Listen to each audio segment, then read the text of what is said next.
Oh, there it goes. Anyway, let's get back on this. Guys, the SATs have been repackaged.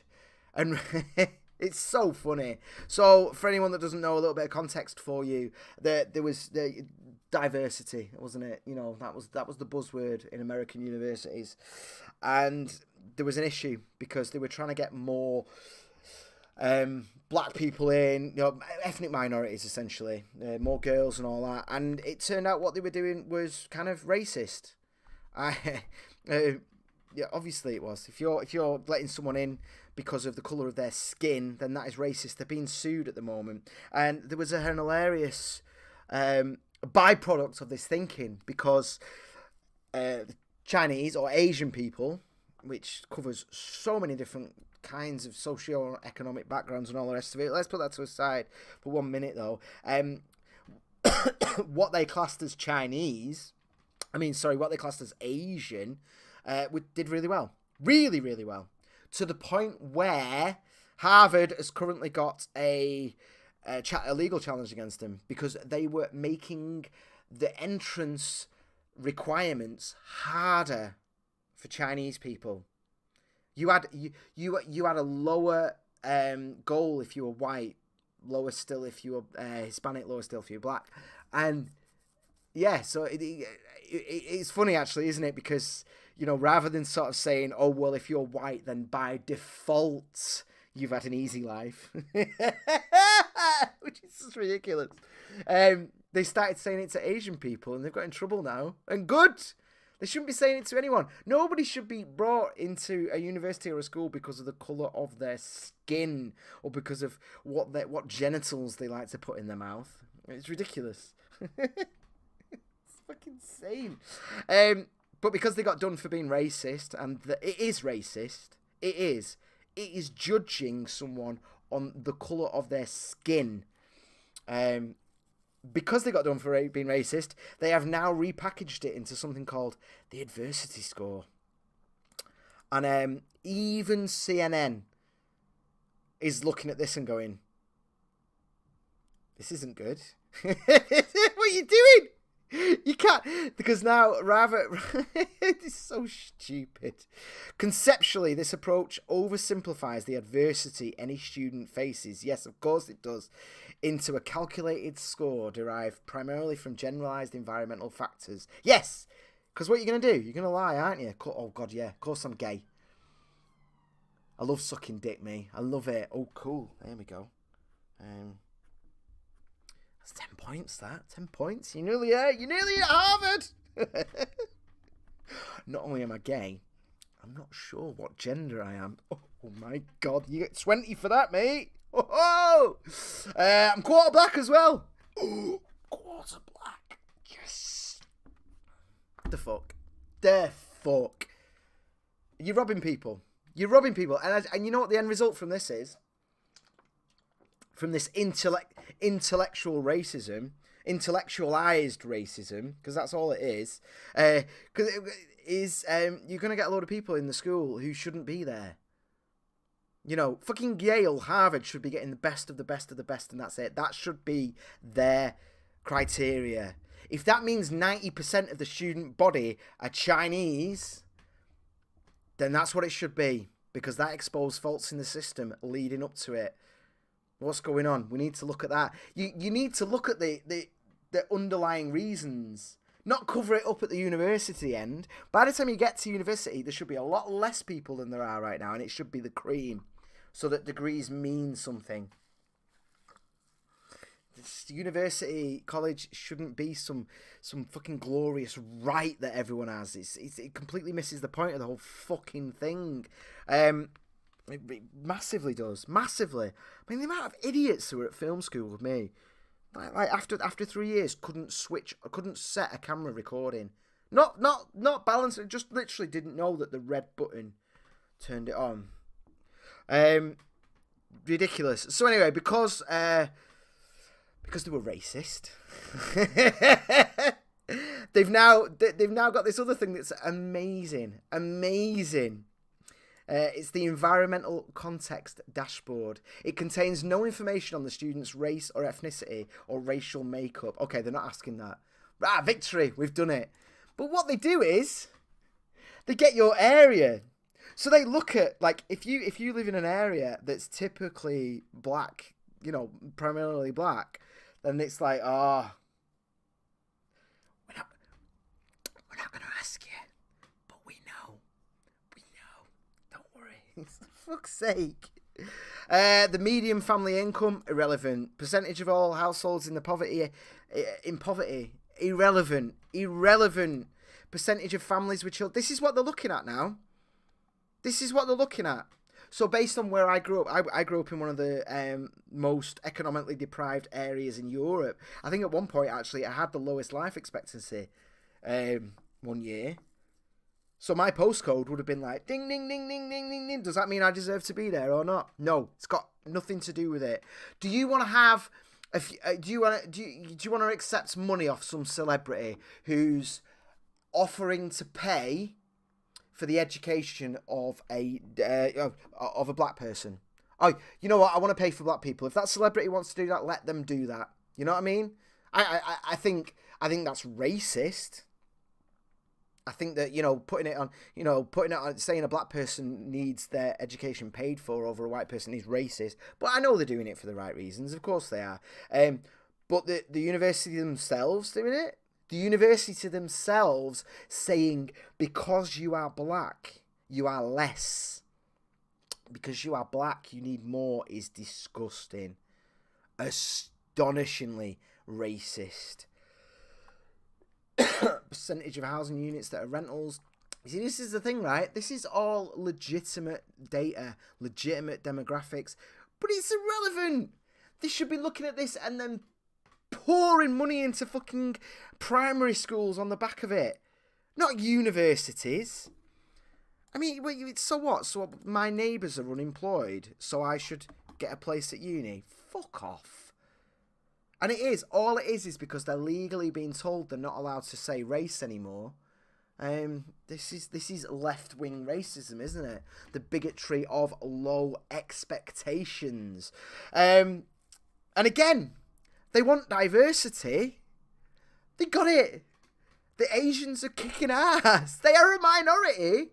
And you've got a minority doing really, really well. You won. Oh no, but these people are racist pieces of shit. So as far as they're concerned, no, it's not quite right yet. We need a few more gays. There's not enough black. Oh, there's too many Irish. It's like, fuck off with your social engineering bullshit. If you're a black lad that's grown up, single mother, food stamps, all that shit, and you've worked your fucking ass off, and you are the best, top of your class, everything, straight A's all the way through, and you've done really well. You don't want to go to Yale and have them going like, oh, we want to let you in because your mum doesn't have a job. Fuck you. You're not even giving them the space to have self-respect.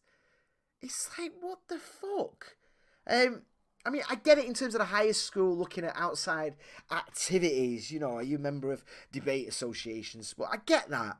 And I get the sort of getting them to write an essay as, I understand that. Because if you've got thousands of people who were all the top of the top of the top, then yeah, I get it. But at least be clear, at least be open.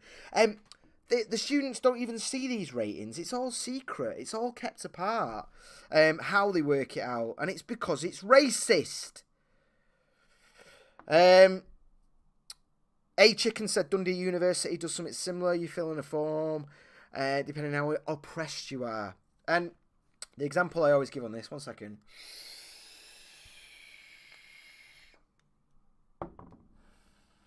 Black guy. Grew up in a poor area. But his mum and dad were phenomenal. I'm poor, and I work my ass off. If anything ever happened in terms of my family, I'd try so hard to stay with Soph. I would get on my knees and beg. I would change every part of myself. Honestly, I'd lose. Not that I'd like to do that, and not that she'd ask me to do that. But if it meant my daughter having a mother and a father, which is the greatest privilege any child can ever have, that is above money even. Having a healthy relationship with your mother and father, there's no better start in life at all. And that's the point. Black kid comes from a poor area. but his mother and father love him. His grandma lives next door. He eats well. He gets loads of support. None of this is a metric that's measurable. It's not. His dad reads to him every night. Dad reads to him for an hour. His mum lets him know what's going on in the news. His mum challenges him during the day about his own preconceptions, gives him different ideas and all that. There's a white guy that lives next door that becomes a surrogate uncle. Looks this black lad from the first generation immigrant that comes from the shittiest area ever, gets amazing grades and gets in or whatever. But okay, so what if there's a white guy, posh accent, Jacob Rees-Mogg's kid, and I'm not saying that, you know, like one of his talks like that, walks like that, millions in the bank. What if they were raped every single day as they were growing up? Yeah? You look at the skin, you look at the clothes, you look at the bank balance, you look at the accent, you look at the area they're from, you look at the schools they went to. What if that uncle raped them every single day for 10 years as they were growing up? And that fucker's sat in front of you asking for a job interview, and you sit there judging them because of the colour of their skin, because of their accent. And there's this idea of who faced more adversity to get there. What if the black guy and the white guy have got the same scores on the SATs? Who do you pick? Who do you pick? If you're a racist piece of shit, you pick the black guy because you assume the black guy is lower. You assume the black guy is lesser. You don't know what the white, posh, rich lad necessarily went through to get those straight A's. You don't know. And I'm not saying that's just a bit of a thought experiment in terms of, you know, how oppressed you are. The people that come up with this oppression stuff are bigots. They are. They see black people as less. They are allies for minorities. What the fuck? Minority needs your allyship. They need friends, maybe. They need, basic common decency. But why do they need you to be an ally, exactly? An ally against what? What's oppressing them? You know, by default. This fucking nonsense about minorities. Fuck off. My building. I'm in a minority. Why? Yeah, there's not many white people in my building, at all. Muslim majority is my bit here. Am I a minority? Am I oppressed within here? Hey. You know, I see. The thing is, in terms of the way they draw these cultural lines, it's nonsense. It's nonsense. You start out at racism, and then you move back in terms of the reasons. You know, it's fucking ridiculous.